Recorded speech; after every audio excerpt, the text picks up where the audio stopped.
Bienvenue sur votre chaîne préférée Akhbar al-Blad de Hassan Atlemcen. Algérianisation de la Tunisie. Kais Saïd offre la souveraineté de la Tunisie aux généraux d'Alger pour quelques millions de dinars. Le président tunisien Kais Saïd reçoit le chef du Polisario Brahim Ghali à Tunis.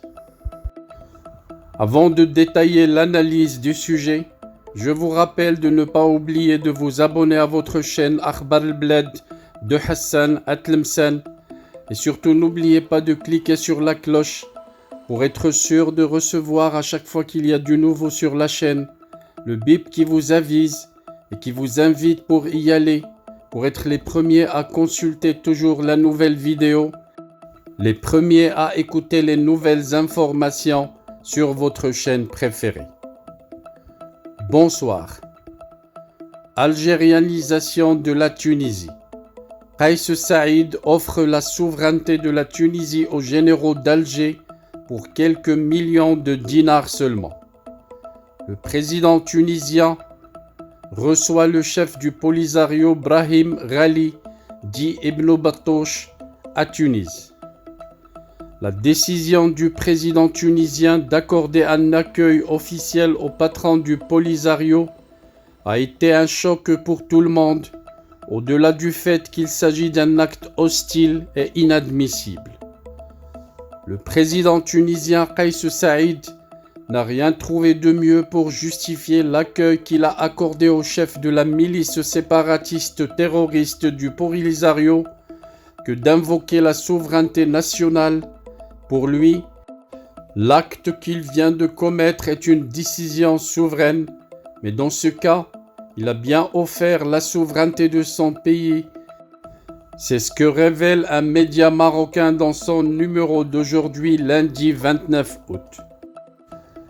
Il a cédé son pays, la Tunisie, et la souveraineté de son pays au régime des généraux au pouvoir à Alger, pour la modique somme de 150 millions de dollars, affirme le quotidien. Il s'agit d'un dépôt que l'Algérie vient de faire à la Banque centrale de la Tunisie, précise le quotidien, sans donner plus de détails. Le média est revenu sur les deux communiqués du ministère des Affaires étrangères suite à cet acte hostile envers le Maroc, tout en expliquant que l'accueil officiel réservé au patron du Polisario pour assister à une réunion à laquelle il ne devrait pas participer est le couronnement d'un processus qui a démarré il y a plusieurs mois et dont l'une des manifestations est l'abstention de la Tunisie, jugée alors surprenante et non justifiée lors du vote de la résolution 2602 du Conseil de sécurité. Citant un politologue, le quotidien estime que ce que vient de commettre le président tunisien est une preuve, s'il en est encore besoin, que la Tunisie de Kais Saïd est en faillite économique et politique. Comment donc expliquer que, poursuit le même analyste, alors que les États-Unis reconnaissent la marocanité du Sahara, que l'Espagne et l'Allemagne ainsi que plusieurs autres pays européens appuient le plan d'autonomie, la Tunisie décide de prendre le contresens de l'histoire. Nul doute, poursuit la même source, que nous assistons là à la formation dans notre voisinage et dans la région d'une alliance entre l'Iran, la Syrie, l'Algérie et la Tunisie dans le cadre d'un nouveau jeu des axes. Pour les Marocains et même pour une grande partie de la communauté internationale, ce qui vient de se passer en Tunisie ne peut être qualifié autrement que par une chute du régime de ce pays. D'ailleurs, la chute est le titre choisi par tous les quotidiens marocains qui ont consacré dans leur édition du même jour des articles à cet acte hostile, acte de la présidence tunisienne. Les images qui nous sont parvenues de l'aéroport de Carthage vendredi 26 août ont eu l'effet d'un choc pour les Marocains, estime le quotidien. Ils ont permis de voir en direct une volte-face sur les coutumes et les usages dans les politiques internationales et régionales, de surcroît venant du président d'un pays avec lequel nous partageons plusieurs siècles d'histoire et de longues années de lutte contre l'occupant, souligne le journal. Tout comme As-Sabah, le quotidien Al-Ahdath Al-Maghribiyah a précisé que la réaction du Maroc ne s'est pas fait attendre. Elle a été à la fois ferme et sans appel. Dans un communiqué diffusé par le ministère des Affaires étrangères le même jour, le Royaume a annoncé sa décision de ne pas participer au 8e sommet de la TICAD et en même temps le rappel pour consultation de son ambassadeur à Tunis.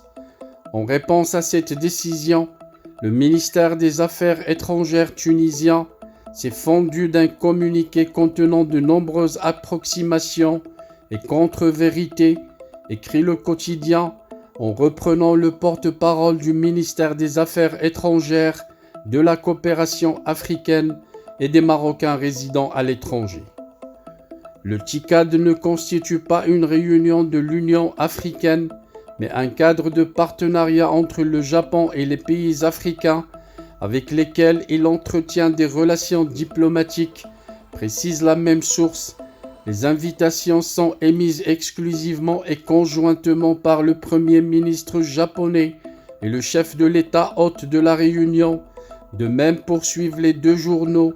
Dans son communiqué, la Tunisie a tenté d'invoquer les statuts de l'Union africaine qui permettraient à ses membres de participer à ce genre d'activité et donc de justifier son acte.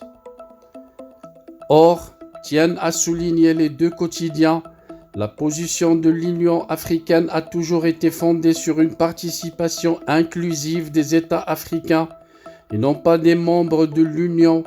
Elle est fondée sur la décision 762 du sommet de l'Union africaine qui précise que le cadre de la TICAD n'est pas ouvert à tous les membres de l'Union africaine et que le format est défini par la même décision et par les arrangements avec le partenaire. Même la résolution du Conseil exécutif de Lusaka de juillet 2022 s'est contentée d'encourager l'inclusivité tout en la conditionnant à la conformité avec les décisions pertinentes de l'Union africaine, en l'occurrence la décision 762. Voilà donc comment on assiste à une algérianisation de la Tunisie. Kais Saïd qui offre la souveraineté de son pays aux généraux d'Alger. Ces généraux qui ont mené l'Algérie vers la ruine vont faire de même pour le pauvre peuple tunisien. Le peuple tunisien qui a toujours aimé le peuple marocain avec lequel il tient toute une longue histoire et un long combat contre la colonisation. Kais Saïd vient effacer toute cette histoire et vendre la Tunisie à un prix très bas aux caporaux généraux de la junte militaire de dictateurs d'Algérie.